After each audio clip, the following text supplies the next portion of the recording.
Ekspansi tingkatkan prestasi, lahirkan profil pelajar.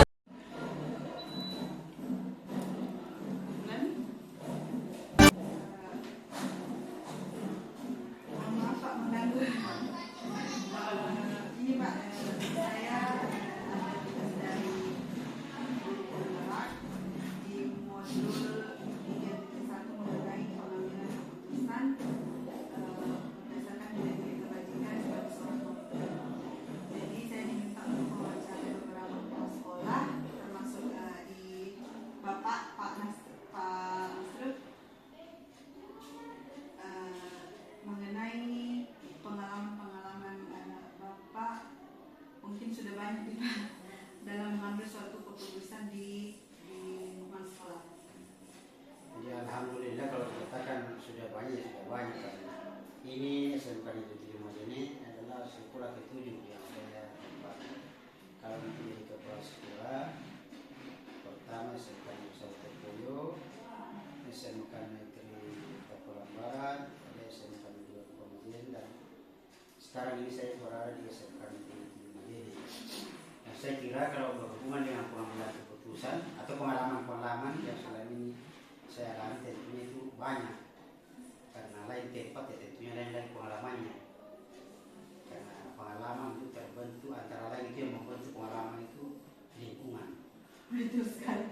Lain tempat, lain lingkungannya, lain karakteristik masyarakat di tempat itu tentunya ya banyak hal yang saya temukan, seperti di Tepoe tentunya berbeda yang ada di Tapalan Barat,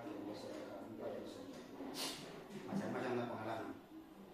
Pertanyaan pertama Pak, selama Bapak menjadi kepala sekolah, pernah tidak Bapak berada di posisi di mana Bapak harus memilih keputusan dengan mempertimbangkan dua hal yang menurut Bapak sangat baik dan sama-sama bernilai kebaikan? Menurut Bapak bagaimana? Saya kira kalau berhubungan dengan nilai-nilai kebaikan, kita selalu berupaya agar supaya nilai-nilai kebaikan itu semua kita akomodir di dalam mengambil sebuah kebijakan. Malah justru kita selalu mencari atau menginginkan masukan-masukan dari masyarakat, mana hal-hal yang positif yang bisa kita ambil sebagai rujukan untuk membuat keputusan. Karena selama ini terus terang saya tidak semua keputusan sebelum mendapatkan masukan-masukan baik internal maupun eksternal. Kita berupaya supaya masukan itu dari masyarakat dan lain, di samping masukan-masukan dari internal sekolah. Jadi tidak langsung diputuskan secara sendiri? Alhamdulillah tidak pernah. Karena yang menentukan semakin banyak masukan itu semakin bagus kualitas keputusan. Apakah ada yang mungkin Bapak libatkan dalam hal pengambilan keputusan sehingga Bapak yakin bahwa keputusan ini paling tepat? Jadi selama ini saya kan berhubungan tadi pengalaman kan? Iya. Saya selalu mengambil keputusan dengan melibatkan semua pihak. Tentunya itu tergantung sekali itu permasalahan yang ada. Kalau kebetulan masalah itu menyangkut atau sifatnya urgen, maka saya berusaha semaksimal mungkin agar supaya melibatkan semua unsur yang ada di sekolah. Bahkan ya terkadang kita melibatkan unsur yang ada di eksternal sekolah dari luar. Jadi selama ini selalu saya melibatkan antara lain komite, kemudian pengawas, kemudian semua unsur yang ada di sekolah. Tidak serta-merta karena kita ini sebagai kepala sekolah, maka saya mau dia saja itu mengambil keputusan. Kenapa penting begitu? Karena kalau ada kesalahan kalau ada kesalahan ya kita merasa tanggung jawab kita semua itu. Jadi kalau kita ini kepala sekolah mengambil langsung keputusan tanpa melibatkan orang lain, pasti kita akan merasa bersalah sekali kalau tidak minta ada kesalahan yang kita temukan. Selama ini tentunya banyak masalah-masalah atau kasus-kasus yang sudah ditemui Pak. Bagaimana Bapak bisa mengidentifikasi bahwa kasus-kasus ini termasuk kategori dilema etika ataupun bujukan moral Pak? Ya, saya kira kalau berhubungan dengan masalah yang ada di sekolah itu untuk menentukan ini masuk kategori apa. Disitulah sebenarnya pentingnya tata tertib atau aturan sekolah. Nanti kita tinggal mencocokkan ini pelanggaran atau ini masalah cocok di mana dia tersandung di tata tertib atau aturan-aturan yang lain. Terlalu gampang saya kira mengidentifikasi ini masuk kategori pelanggaran hukum atau pelanggaran etika ya, karena itu berbeda itu pelanggaran hukum dengan pelanggaran etika. Kalau etika itu berhubungan dengan norma dan nilai yang berlaku di suatu komunitas, apakah itu norma agama, norma budaya atau norma-norma yang lain. Tapi alhamdulillah selama ini memang itu masalah itu yang muncul di sekolah memang banyak dan itu sangat variatif. Tetapi sekali lagi alhamdulillah selama ini setelah yang saya lalui alhamdulillah tidak bisa lagi dicari solusi. Jadi mungkin kebanyakan yang kasus-kasus yang menerima etika di Pak yang ada di sekolah. Ya, hampir seimbang lah. Baik etika maupun aturan pelanggaran dalam tertib sekolah.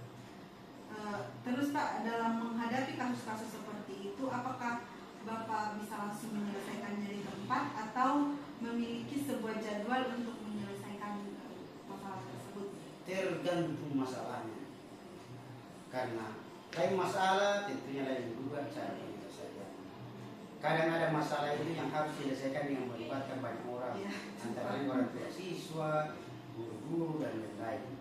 Tetapi kan itu menyelesaikan masalah itu tentunya ada apa istilahnya, ada fase-fasenya, ada prosedurnya, ada yang bisa diselesaikan oleh orang kasih siswa, ada yang bisa diselesaikan oleh wali kelas, ada yang dapat diselesaikan oleh guru BK ataupun kepala sekolah. Ya, dan selama ini alhamdulillah karena kita memberdayakan semua unsur yang ada di sekolah ya. Hanya masalah-masalah tertentu saja yang bisa sampai ke kepala sekolah. Nanti sifatnya masalah-masalah yang besar baru kepala sekolah tertinggal. Kalau terkait masalah atau kategori rujukan moral Pak, di mana kita tahu bahwa ini sesuai dengan aturan, namun kita harus lakukan demi di mana kita tahu bahwa ini tidak sesuai dengan aturan, namun kita harus lakukan demi kebaikan orang banyak. Pernah tidak Pak mungkin berada di posisi itu dan kira-kira apa yang Bapak pertimbangkan sehingga Bapak harus memilih? Saya kira kalau masalah seperti itu mungkin jarang kita dapat. Karena hampir semua yang sesuai dengan etika sesuai juga dengan aturan-aturan. Karena aturan-aturan itu dibentuk atau disusun atau disepakati itu bersumber dari norma-norma yang ada di suatu komunitas. Jadi tidak serta-merta itu aturan itu muncul, tetapi itu harus berdasarkan pada etika-etika yang berada di suatu contoh. Tata tertib SMK Negeri 7 Majene itu disusun berdasarkan karakteristik yang ada di SMK Negeri 7 Majene. Artinya karena dia karakteristik SMK Negeri 7 Majene berarti di situ melibatkan kebiasaan-kebiasaan atau budaya-budaya yang berlaku di SMK Negeri 7 Majene. Itulah sebabnya sebelum menyusun itu tata tertib sekolah kita melibatkan banyak orang, antara lain itu orang tua siswa. Contoh kemarin SMK Negeri 7 Majene dalam menyusun tata tertib ataupun aturan-aturan akademik SMK Negeri 7 Majene kita melibatkan semua unsur, antara lain ada orang tua siswa, bahkan kita libatkan kepolisian. Ya. Supaya apa? Supaya semua permasalahan yang mungkin muncul itu bisa diselesaikan dengan tata tertib tadi.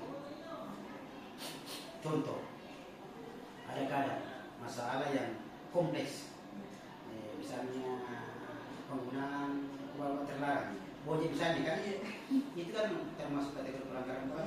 Makanya kemarin itu menyusun tata tertib kami libatkan kepolisian. Supaya apa? Bukan sekedar melibatkan untuk menyusun, tetapi melibatkan pada saat penyelesaian. Misalnya ada ditemukan menggunakan bojek, kita panggil kepolisian. Tapi ini apa bisa ya, bisa itu diikutkan untuk menyelesaikan. Karena ini kan kompleks, melibatkan banyak orang. Misalnya antara yang pernah saya di SMK itu Pak Majene itu ada kedapatan yang seperti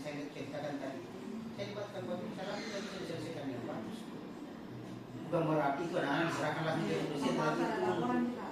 untuk dibina, bukan untuk dibinasakan. Jadi untuk dibina. Bukan berarti kita serahkan ke polisi, itu punya polisi tidak. Karena itu polisi bilang pembinaan.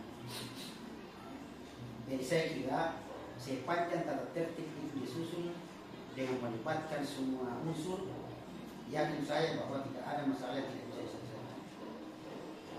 Baik sekali ketika mau bicara hukum, karena di dalam tata tertib itu sudah ada semua di dalam. Ada etika, unsur etikanya, ada unsur hukumnya.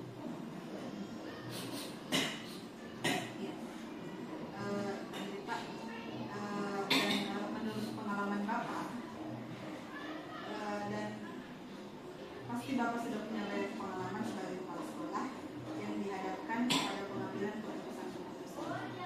Nah, ketika setelah mengambil keputusan, pernah tidak Bapak merasa terbebani? Oh, tadi benar tidak ya keputusan yang saya ambil, atau merasa keputusan ini tepat tidak? Pernah tidak Bapak merasa seperti itu? Alhamdulillah sekali. Karena itu saya kan alhamdulillah saya berhati-hati. Saya tidak mau mengambil keputusan kalau tidak berdasarkan aturan yang ada.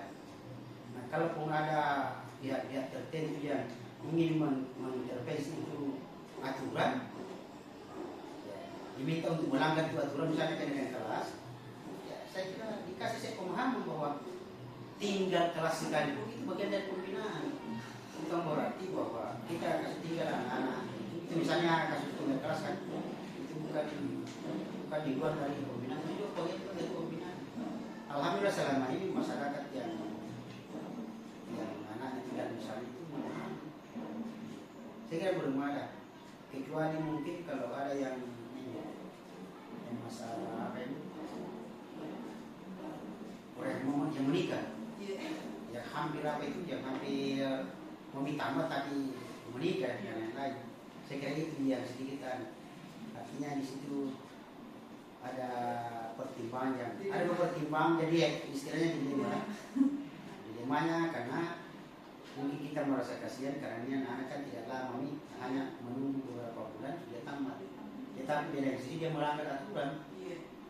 Tapi dengan terpaksa itu tadi kita harus tegak lurus terhadap aturan. Kita kasih pemahaman bahwa ini kita kita mengambil keputusan seperti itu bukan hanya diperuntukkan kepada anak yang mengalaminya ini, tetapi juga itu diperuntukkan kepada anak siswa-siswa yang lain. Karena kapan kita istilahnya itu tidak mentaati aturan yang ada, pasti yang lainnya juga itu kan saya mau dia juga melakukan hal yang sama. Makanya saya harus katakan kekuatan kita ada pada titik terlemah.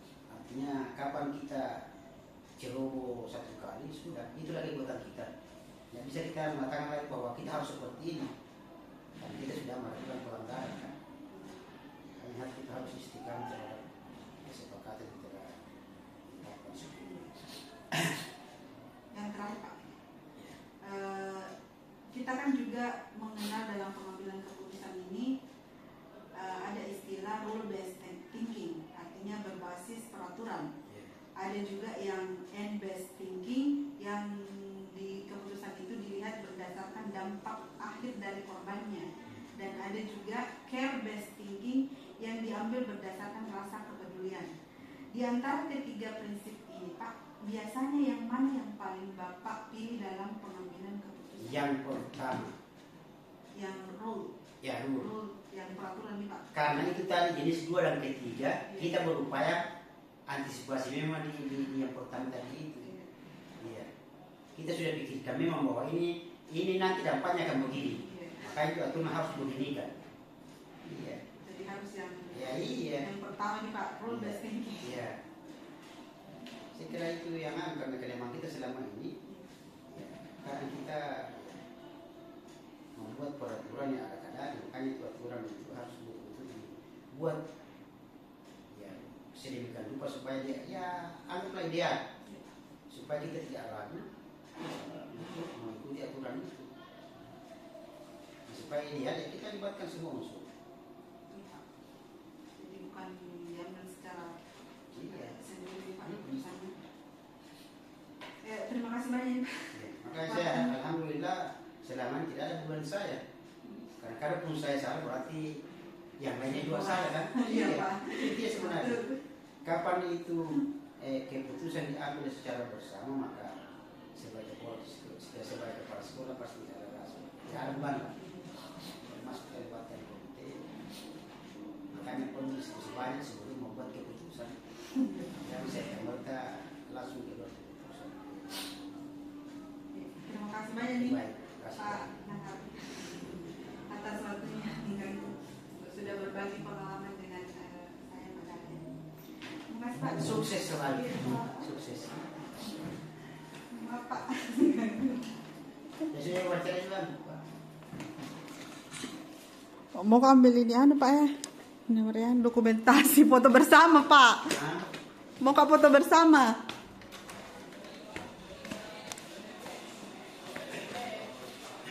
Ini Pak.